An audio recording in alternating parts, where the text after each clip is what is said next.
इसके सदर वक़ार रसूल वानी ने दहशतगर्दी से मुतालिक वाक़यात में इजाफे पर शदीद तशवीश का इजहार किया है। बिलखुसूस पीर पंजाल के इलाके में दहशतगर्दी के वाक़यात पर उन्होंने तशवीश का इजहार किया। उन्होंने कहा कि बीजेपी की मरकजी क़यादत जम्मू कश्मीर में सूरत हाल नॉर्मल होने का दावा करती है, लेकिन हालात अबतर हो रहे हैं।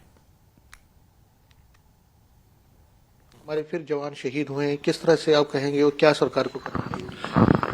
काफी दुख है हमारे लोगों को कि जिस तरीके से हमारे आर्मी पर्सनल की जानें जाया हो रही हैं, जिस तरीके से उनको शहीद किया जा रहा है कंटिन्यूअसली। पहले 10 जवान हमारे शहीद हुए, फिर कालाकोट में 3 हुए, उससे पहले भी 5 हुए, डोंगरी के मसला बना, कुकड़नाग में हुआ और अभी जो है 5 जवान हमारे शहीद हुए। बहुत ही दुख है और मैं कहना चाहता हूं इस बीजेपी सरकार से कि आप बहुत बड़े बड़े दावे कर रहे हो नॉर्मल सी के, इतने फौजी हमारे और इस तरीके से कभी शहीद नहीं हुए।